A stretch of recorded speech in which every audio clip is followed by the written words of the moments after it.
नमस्कार, मैं हूं रंजीत झा। दिल्ली के मुख्यमंत्री अरविंद केजरीवाल के केस में नया मोड़ आया है।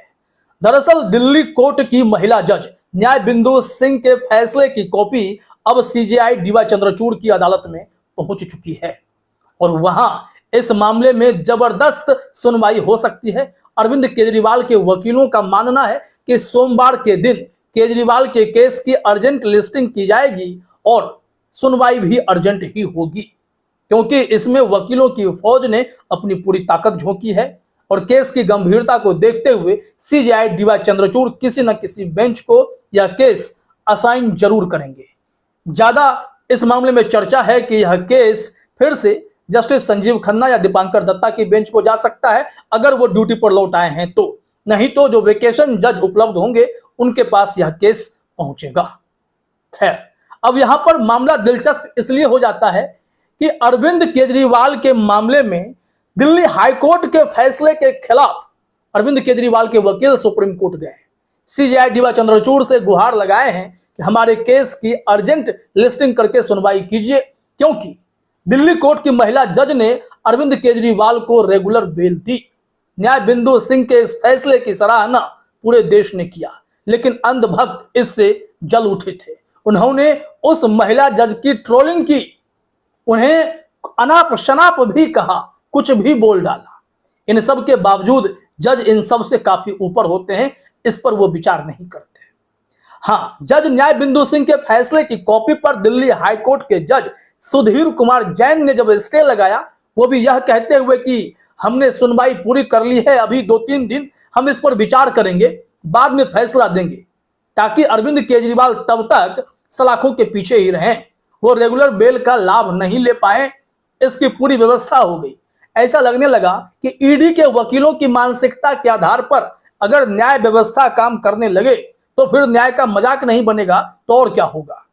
और इसी बात पर आपत्ति अभिषेक मनु सिंघवी ने जताई थी कि दिल्ली हाईकोर्ट को स्टे नहीं लगाना चाहिए था, उन्हें अरविंद केजरीवाल को बाहर आने देना चाहिए था, फिर आप सुनवाई करते, फैसला सुरक्षित रख लेते।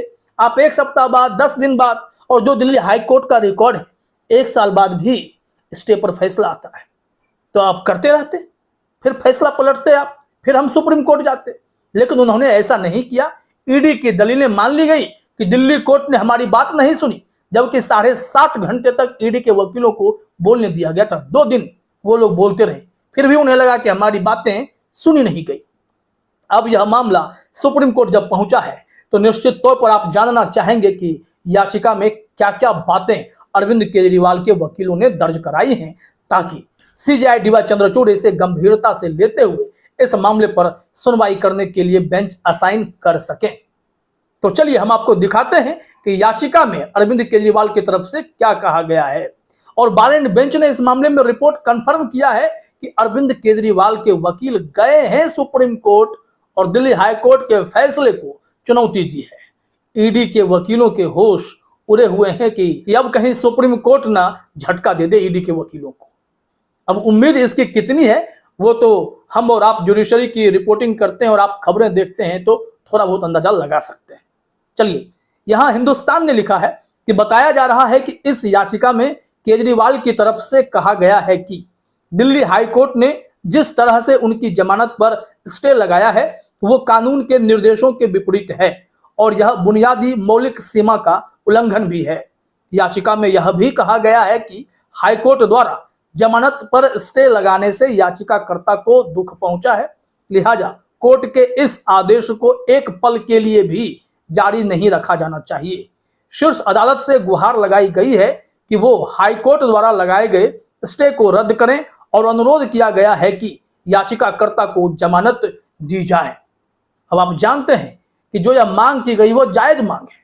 जब हमें रेगुलर बेल मिल जाती है तो हम स्वतंत्र होने के अधिकारी हो जाते हैं, और फिर हमारी स्वतंत्रता पर ऊपरी अदालत जब रोक लगाती है, वो भी केस भी अजीब तरीके से लिस्ट करके, बिना फैसले की कॉपी जारी होते ही केस की अर्जेंट लिस्टिंग भी हाईकोर्ट में होती है और फिर फाइल का इंतजार किया जाता है, फिर उसी दिन सुनवाई शुरू भी की जाती है और हाईकोर्ट कहता है कि फैसला हम बाद में देंगे। ये कैसी मानसिकता है, ये कैसा विचार है? और ईडी के वकील इसके लिए खूब मौज में हैं। कि भाई हमारे तो मजे मजे हैं, हमने जहां जो कहा हमारी बातें सुन ली गई, जहां नहीं सुनी गई वहां हम उसके बाद की अदालत में जाएंगे और अपनी बातें तो मनवा ही लेंगे। यह खेल इस वक्त पूरा देश देख रहा है और अरविंद केजरीवाल के वकील भी लगे हुए हैं, फिर चाहे धाकर वकील विक्रम चौधरी हो या फिर धाकर वकील अभिषेक मनु सिंघवी हो।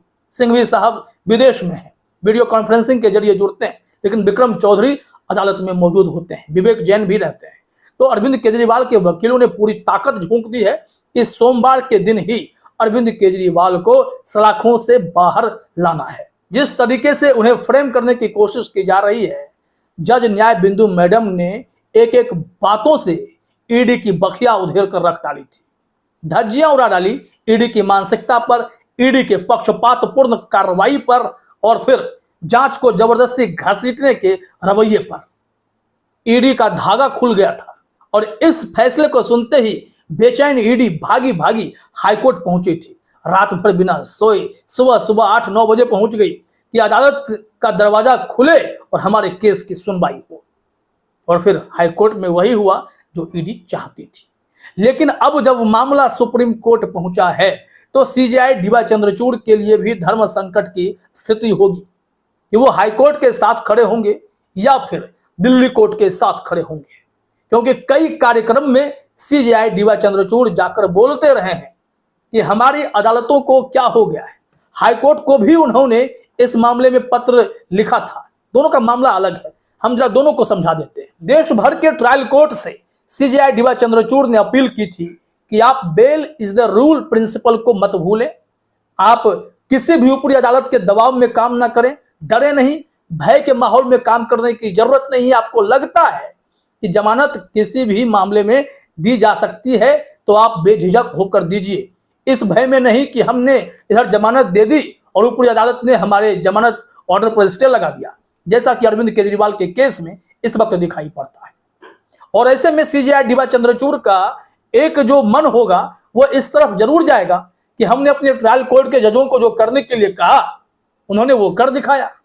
अब हाईकोर्ट ने इसमें रंगा डाला है, लेकिन हाईकोर्ट पर उनको गुस्सा इसलिए आ सकता है हाईकोर्ट के जज पर, क्योंकि हाईकोर्ट के जजों को उन्होंने एक पत्र लिखकर कहा था कि आप लोग जो फैसला सुरक्षित रखने का सिस्टम डेवलप कर रहे हैं ना, यह सिस्टम हमें पसंद नहीं है।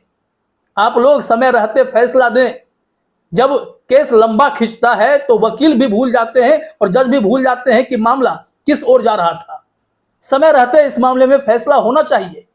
बहस का बिंदु बदल सकता है, विचार बदल सकते हैं, लेकिन फिर अब सीजेआई डीवाई चंद्रचूड़ के सामने चुनौती यह है कि हाईकोर्ट ने वही काम किया है। हाईकोर्ट ने अपना फैसला अरविंद केजरीवाल के केस में सुरक्षित रख लिया, वो भी इसलिए ताकि दिल्ली कोर्ट के ऑर्डर पर स्टे लगा रहे।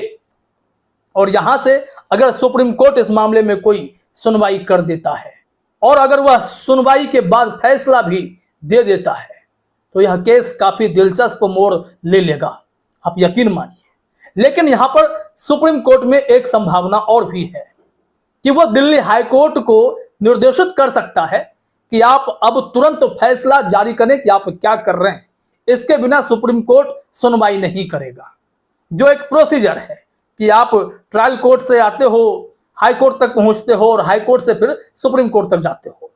तो यहां पर सुप्रीम कोर्ट के पास एकमात्र विकल्प बचने का, धर्म संकट से बचने का यही है कि दिल्ली हाई कोर्ट के जज को कहेंगे यस या नो में आप फैसला कर दो, क्या करना है आपको, स्टे लगाए रखना है या स्टे हटा देना है। अगर उन्होंने ईडी के पक्ष में फैसला दिया तो भी मामला सुप्रीम कोर्ट में एक बार फिर से पहुंचेगा और फिर सुप्रीम कोर्ट को यह तय करना पड़ेगा कि अरविंद केजरीवाल को जो दिल्ली कोर्ट ने रेगुलर बेल दिया है वह बेल न्यायोचित है या नहीं है।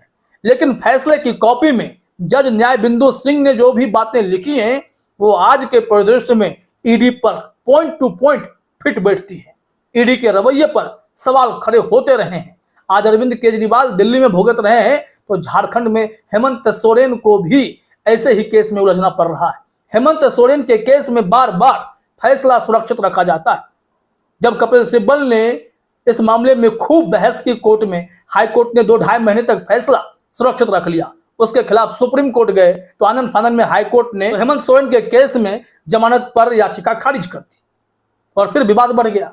लेकिन उसके बाद फिर सुप्रीम कोर्ट में केस फंसता रहा, कहीं से कहीं तार जुड़ते रहे और कपिल सिब्बल की जगह इस बार मीनाक्षी अरोड़ा ने जब मोर्चा संभाला हेमंत सोरेन के केस में, तो हेमंत सोरेन की याचिका पर भी, जमानत याचिका पर भी सुनवाई पूरी कर ली गई, फैसला सुरक्षित रख लिया गया। लेकिन फैसला कब सुनाया जाएगा, इसको लेकर कोई भी दिशा निर्देश स्पष्ट नहीं किए गए हैं।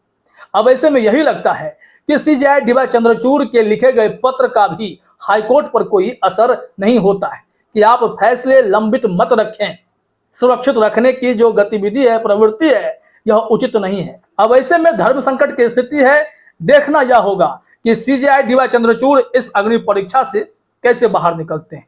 थोड़ी देर के अल्प विराम लेंगे भी, तब भी उनको फैसला को करना पड़ेगा, क्योंकि मामला घूम फिर कर सुप्रीम कोर्ट जाने ही वाला है। ईडी की मनमानी पर कौन कौन सी अदालत न्याय कर पाती है, या फिर हर कोई ईडी का ही गुण गाने लगेगा, देखना होगा, इंतजार करना होगा। फिलहाल इस वीडियो में इतना ही। आप सभी का हमसे जुड़ने के लिए बहुत बहुत धन्यवाद।